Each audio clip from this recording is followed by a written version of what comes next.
Saul caminhava pelas colinas empoeiradas de Benjamim, o suor escorrendo pela testa enquanto procurava os jumentos perdidos de seu pai. Alto e de ombros largos, ele se sentia mais à vontade com animais do que com pessoas. Sua vida simples foi interrompida quando um velho se aproximou. Samuel, o profeta. Deus te escolheu, Saul, filho de Quis, para ser rei sobre Israel, disse Samuel, a voz firme como pedra. Saul riu, nervoso. Eu?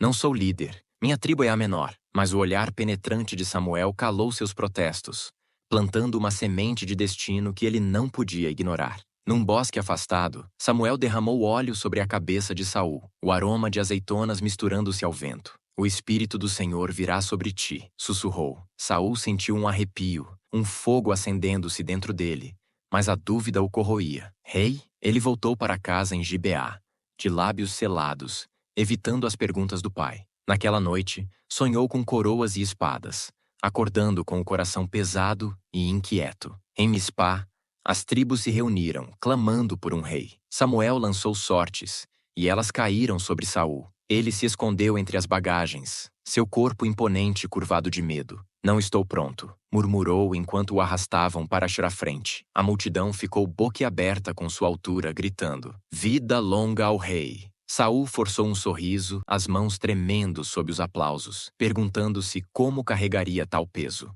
Os amonitas, liderados por Naás, cercaram Jabes de Gileade, exigindo rendição. Saul, com um fervor que não sabia possuir, cortou seus bois em pedaços e enviou-os como aviso. Juntem-se a mim ou pereçam. Um exército se formou, e ele esmagou os inimigos ao amanhecer. O povo o aclamou, erguendo-o nos ombros. Pela primeira vez, Saul sentiu o gosto da glória, mas também o peso das expectativas. Em Gibeá, Saul montou sua corte, uma tenda simples entre guerreiros rudes. Líderes tribais o pressionavam por favores, enquanto os filisteus espreitavam nas fronteiras. Como posso agradar a todos? Ele se perguntava, olhando para o horizonte. A insegurança rastejava como uma sombra, e ele começou a duvidar de si mesmo com a coroa na cabeça. Contra os filisteus, Saul esperou por Samuel em Gilgal para oferecer um sacrifício. Dias se passaram. O exército desertava, e o inimigo se aproximava. Não posso esperar mais, decidiu, acendendo o fogo ele mesmo. Quando Samuel chegou, sua voz trovejou. Você desobedeceu a Deus. Seu reinado não durará. Saul caiu de joelhos, justificando-se. Eu tinha que agir. Mas o silêncio de Samuel foi sua sentença. Jonatas, seu filho, escalou um penhasco com apenas seu escudeiro, atacando um posto filisteu.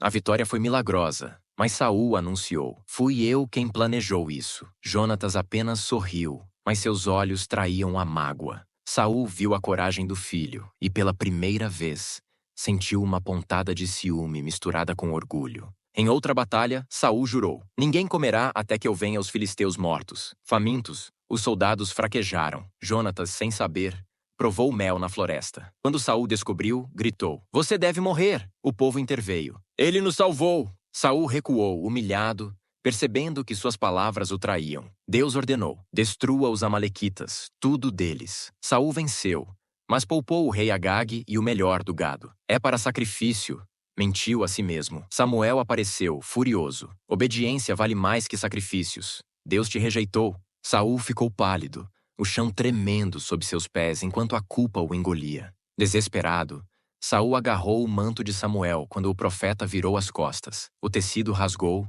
e Samuel disse: assim o reino será tirado de ti. Saul caiu, chorando: perdoe-me. Mas Samuel se foi, deixando-o com o eco de uma profecia que ele não podia apagar. Um jovem pastor, Davi, matou o gigante Golias com uma pedra. Saul o trouxe à corte, impressionado, mas logo ouviu o canto. Saul matou milhares, Davi.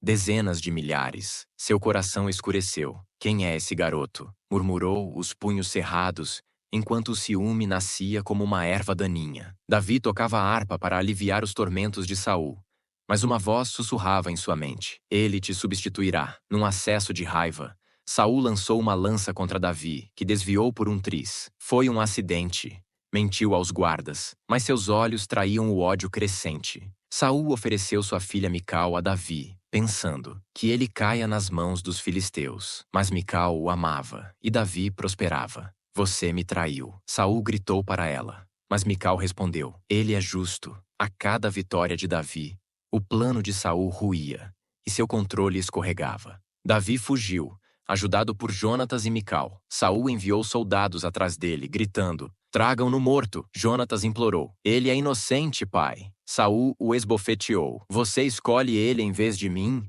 Sozinho em sua tenda, ele sentiu o vazio de sua família se desfazendo. Em En-Gedi, Saul entrou numa caverna para descansar, sem saber que Davi estava lá. Davi cortou um pedaço de seu manto, mas o poupou. Você é meu rei, gritou Davi, mostrando o tecido. Saul chorou. Você é melhor que eu. Por um momento, a paz reinou, mas o ciúme logo voltou. Saul massacrou os sacerdotes de Nob, acusando-os de ajudar Davi. Ninguém me desafiará, rosnou, mas o sangue em suas mãos o assombrava à noite. Ele enviou mais homens atrás de Davi, sua mente uma prisão de paranoia e raiva. Às vésperas da batalha, sem resposta de Deus, Saul buscou uma feiticeira. Invoque Samuel, ordenou disfarçado. O espírito do profeta surgiu. Amanhã você e seus filhos morrerão. Saul caiu ao chão, o terror sufocando-o enquanto a escuridão se fechava.